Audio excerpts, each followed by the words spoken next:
جب بیٹی رخصت ہوتی ہے نا تو وہ تین چیزیں بھی اپنے ساتھ لے کر جاتی ہے۔ اب جو لوگ بیٹیوں کو بوجھ سمجھتے ہیں، جو لوگ بیٹیوں کو عذاب سمجھتے ہیں، وہ یہ نہیں سمجھ پاتے کہ جب بیٹی گھر سے رخصت ہوتی ہے تو تین چیزیں بھی ہمیشہ کے لیے اپنے ساتھ لے کر جاتی ہے۔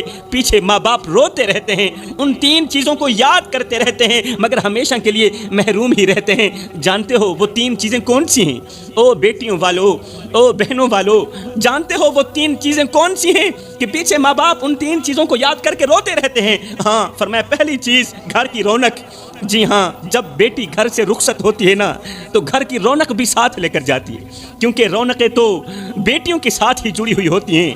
میرے بھائیو، دعا کیا کرو اللہ تعالیٰ بیٹی دے تو اس کے ساتھ نصیب بھی اچھے کرے، بیٹی کے مقدر بھی اچھے کرے، کیونکہ بیٹیاں تو سب کو مل جاتی ہیں مگر ہر بیٹی بھی اچھے نصیب والی نہیں ہوتی۔ آج بیٹی کے نصیب کی مٹی کالی ہو گئی، اس کے سونے کی چوڑیاں آگ کی زنجیریں بن گئیں۔ باپ نے سمجھا تھا کہ جس طرح یہ میری شہزادی ہے اسی طرح سسرال والوں کی بھی رانی بن کر زندگی گزارے گی، مگر ہائے، سوئے ہوئے مقدر والی بیٹی تو گھر سے رخصت ہو گئی، سوئے ہوئے مقدر والی بیٹی تو گھر سے چلی گئی۔ باپ ہر شام بیٹی کے بچپن کی تصویر دیکھتا، رو کر کہتا میری بیٹی تو بڑے ہی نصیبوں والی، میری بیٹی تو بڑے ہی مقدروں والی ہے۔ مگر باپ کو کیا خبر تھی کہ سسرال کی دہلیز پار کرتے ہی بیٹی کے مقدر کی مٹی کالی ہو جائے گی؟ باپ کو کیا خبر تھی کہ جس بیٹی کے لیے وہ دلہن کا جوڑا لے کر آیا تھا آج وہی جوڑا بیٹی کے آنسوں سے گیلا ہو چکا ہوگا؟ اسے کیا خبر تھی کہ میری بیٹی ہر رات باپ کو یاد کرتی ہے اور کہتی ہے ابا تیری بیٹی ہار گئی، تیری بیٹی کے مقدر سو گئے۔ باپ نہیں جانتا تھا کہ جس بیٹی کو وہ رانی بنا کر رخصت کر رہا تھا وہ آج اپنے سسرال میں نوکرانیوں جیسی زندگی گزار رہی ہے، وہ ملازموں جیسی زندگی گزار رہی ہے۔ وہ نہیں جانتا تھا کہ آج بھی میری بیٹی میری خریدی گئی چوڑیوں کو اپنے سینے سے لگا کر کہتی ہے، رو کر کہتی ہے ابا تیری چوڑیاں تو سلامت ہیں مگر تیری بیٹی کے نصیب کا آئینہ ٹوٹ چکا ہے۔ سسرال والے بیٹی کو غلط کہتے رہے، بیٹی کو جھوٹا کہتے رہے، بیٹی چپ رہی، بیٹی کو غربت کے تانے دیتے رہے، وہ چپ رہی۔ پھر آخر میں کہا بس اب کھیل ختم ہو چکا ہے، اب کھیل ختم کرتے ہیں، تیرے باپ کو بلاتے ہیں، اس کے سامنے ہی طلاق کی پرچی تیرے ہاتھ میں پکڑا دیتے ہیں۔ یہ سن کر بیٹی کا دل کانپ اٹھا، بیٹی کا دل کانپ اٹھا۔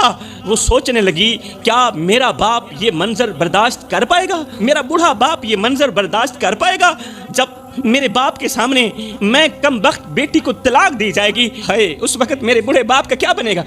میرا بوڑھا باپ تو ویسے ہی کمزور ہے، وہ تو ویسے ہی بیمار ہے۔ ہے پھر کیا ہوا؟ بیٹی نے کمرہ بند کیا، دل ہی دل میں کہنے لگی اے زمین تو کیوں نہیں پھٹ جاتی، تو کیوں نہیں مجھے اپنے اندر سمو لیتی؟ کہیں ایسا نہ ہو میرے سسرال والے میرے بوڑھے باپ کو بلا کر اس کے سامنے اگر انہوں نے مجھے طلاق دے دی تو میرا باپ زندہ نہیں بچے گا۔ اے زمین تو کیوں نہیں پھٹ جاتی، مجھے اپنے اندر کیوں نہیں لے لیتی؟ بس پھر کیا ہوا؟ پھر کیا ہوا؟ کچھ دن گزرے ہی تھے کہ گاؤں کی کسی مسجد میں اعلان ہو رہا تھا کہ فلاں غریب کی بیٹی فوت ہو گئی ہے، جنازے کا اعلان بعد میں کیا جائے گا۔ فلاں غریب کی بیٹی انتقال کر گئی ہے، جنازے کا اعلان بعد میں کیا جائے گا۔ یہ اعلان سنتے ہی ہر آنکھ اشک بار ہو گئی، ایک دوسرے کو حیرت سے دیکھنے لگی۔ وہ بیٹی جسے کبھی باپ نے ہنسی خوشی دلہن بنا کر سسرال بھیجا تھا آج وہ بیٹی کفن میں لپٹی ہوئی واپس آ گئی۔ ہائے، بیٹی کا خاموش چہرہ دیکھ کر باپ نے کہا او میری بیٹی، میں نے تو تجھے شہزادی بنا کر بھیجا تھا مگر تو بوجھ بن کر واپس لوٹ آئی۔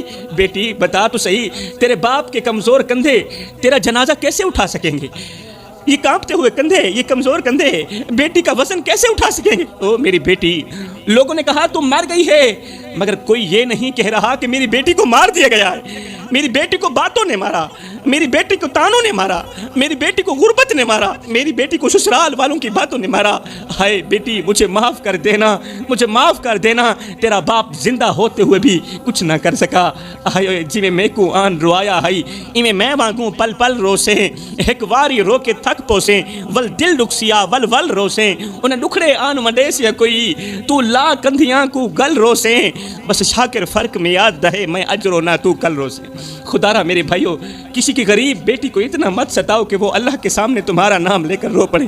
اگر ایسا ہو گیا تو یاد رکھنا تمہاری ساتوں نسلیں تباہ ہونے میں دیر نہیں لگے گی۔ میرے رسول کریم نے فرمایا مظلوم کی بد دعا سے بچنا، صحابہ مظلوم کی بد دعا سے بچنا اور غریب کے ٹھنڈے سانس سے بچنا، مظلوم کا ساتھ دینا اور غریب کی مدد کرنا، اسی میں ہی تمہاری بھلائی ہے، ورنہ یاد رکھنا تم تباہ ہو جاؤ گے، تو فرمایا جب بیٹی گھر سے رخصت ہوتی ہے تو 3 چیزیں بھی ساتھ لے کر جاتی ہے. نمبر 1 گھر کی رونق, نمبر 2 گھر کی رحمت, کیونکہ بیٹی خود خدا تعالیٰ کی طرف سے رحمت ہے. جس گھر میں رحمت ہوگی, جس گھر میں بیٹی ہوگی وہاں رحمت ہوگی, جہاں رحمت ہوگی وہاں ہی رحمت کی بارش برسے گی. فرمایا نمبر 3 برکت, کیونکہ جہاں بیٹی ہوگی وہیں برکت ہوگی.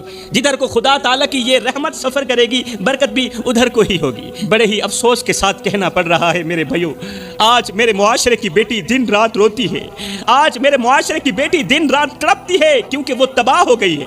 وہ لڑکی جس نے جھوٹی محبت کے نام پر اپنی عزت کو داغ لگا دیا, وہ لڑکی جس نے ایک جھوٹے جملے پر اپنا سب کچھ قربان کر دیا. ایک آوارہ لڑکے نے بس اتنا ہی کہا تھا کہ تم مجھے بہت اچھی لگتی ہو اور میں تجھ سے محبت کر بیٹھا ہوں, مجھے تجھ سے محبت ہو گئی ہے. اس ایک جملے نے نہ جانے کتنی بیٹیوں کی عزتیں نیلام کر دی.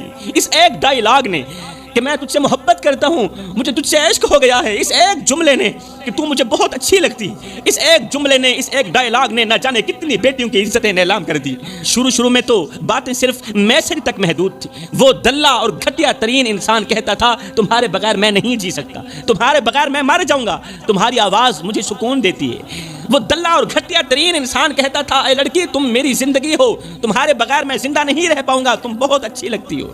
ہائے اس دھوکے باز کا ہر جملہ زہر تھا, مگر یہ لڑکی, یہ بیٹی اس زہر کو محبت کا میٹھا گھونٹ سمجھتی رہی اور تباہ ہو گئی. جب تک میسج پر بات ہوتی رہی تب تک تو کام ٹھیک ہی چل رہا تھا, مگر جب بات واٹس ایپ پر آئی تو محبوب نے کہا ویڈیو کال پر آ جاؤ, میں تمہیں دیکھنا چاہتا ہوں, تمہیں دیکھنے کو دل کر رہا ہے. شادی تو میں نے ہی کرنی ہے نا, اگر تمہیں دیکھ بھی لوں گا تو کیا ہو جائے گا, تم بے فکر رہو, تم میری ہو, آج بھی میری, کل بھی میری, صرف میری ہو. وہ نادان بیٹی نہیں جانتی تھی کہ یہ محبت نہیں, یہ عزت کی موت ہے. پھر وہ دن بھی آیا جب اس لڑکے نے کہا ہوٹل میں ملو, میں تمہیں غور سے دیکھنا چاہتا ہوں, شادی تو میں نے ہی کرنی ہے نا, میں کون سا تمہیں چھوڑ کے بھاگنے والا ہوں. جیسے کیسے یہ نادان لڑکی, ماں باپ کی عزت کی دھچیاں اڑانے والی لڑکی خوف کے مارے ہوٹل کے کمرے تک پہنچ ہی گئی. دروازہ بند ہوا, پھر کیا ہوا, وہ لڑکی چیخ چیخ کر کہہ رہی تھی یہ محبت نہیں, یہ دھوکہ ہے. اے اسلام کی مقدس شہزادیوں, یہ محبت نہیں, یہ دھوکہ ہے, میں ماری گئی, میں لوٹی گئی. اس وقت وہ درندہ اپنے ارادے پورے کر کے نکل گیا تھا, یہ کہتے ہوئے چلا گیا کہ تم جیسی لڑکیاں تو مجھے روز ملتی ہیں. یہ سنتے ہی لڑکی کی دنیا تاریک ہو گئی, روتی رہی, چیختی رہی, اپنی بربادی پر ماتم کرتی رہی. میں نے کہا میری بہن, تجھے کس نے کہا تھا کہ سوشل میڈیا کی دوستی محبت ہوتی ہے؟ تجھے کس نے کہا تھا کہ انٹرنیٹ کی دوستی عشق میں بدل جاتی ہے؟ تجھے کس نے کہا تھا کہ ہر محبت کرنے والا تیری عزت کی حفاظت کر سکتا ہے؟ تجھے کس نے کہا تھا کہ میٹھے بول بولنے والا ہر لڑکا تیرا ہونے والا شوہر بن جائے گا؟ آج پتہ چل گیا نا کہ جو ماں باپ کی عزت نیلام کرنے کی کوشش کرتی ہے, جو لڑکی ماں باپ کی عزت نیلام کرنے کی کوشش کرتی ہے وہ خود نیلام ہو جاتی ہے. جو لڑکی ماں باپ کی عزت برباد کرنے کی کوشش کرتی ہے وہ خود برباد ہو جاتی ہے. جو لڑکی غیر مرد کی باتوں پر یقین کر کے اپنے باپ کی عزت کو ٹھکرا دیتی ہے وہ خود ٹھکرائی جاتی ہے, اور ہمیشہ کے لیے ٹھکرائی جاتی ہے. کیونکہ زمانہ معاف کر دیتا ہے, لوگ معاف کر دیتے ہیں, مگر عزت ایک بار چلی جائے تو وہ کبھی واپس نہیں آتی. وہ لڑکی جو کل تک باپ کے کندھے پر بیٹھ کر خوشیوں کے خواب دیکھتی تھی, آج وہی لڑکی اپنی عزت کے جنازے کو کندھا دے رہی ہے. کیونکہ عزت ایک بار نیلام ہو جائے تو پھر وہ کبھی واپس نہیں آتی. پھر ایسی لڑکیاں ساری زندگی روتی ہی رہتی ہیں. غیر تو کیا اپنے بھی نکاح کرنے کو تیار نہیں ہوتے. کہتے ہیں جو اپنے باپ کے ساتھ وفا نہیں کر سکی وہ ہمارے ساتھ کیا وفا کرے گی. اب اس کے لیے کوئی بھی ہاتھ نہیں بڑھاتا, کوئی دروازہ نہیں کھلتا, کوئی رشتہ مانگنے نہیں آتا, کیونکہ عزت کا جنازہ ایک بار اٹھ جائے تو اس کا کفن بھی کبھی نہیں ملتا. میرے بھائیوں, آج اگر تم نے اپنی بہنوں کو نہ روکا تو کل وہ بھی انہی ہوٹلوں کے کمروں میں اپنی عزتیں گوا کر اپنی زندگیوں کا جنازہ اٹھا رہی ہوگی. پھر ہمیشہ کے لیے تمہاری بیٹی بھی تباہ و برباد ہو جائے گی. اب لڑکیاں تو ویسے ہی نادان ہوتی ہیں, معصوم ہوتی ہیں, جلد ہی پھسل جاتی ہیں, لیکن افسوس میرے معاشرے میں کچھ ایسے بے غیرت اور دلے انسان بھی رہتے ہیں جن کی آنکھوں میں حیا نام کی کوئی چیز ہی نہیں.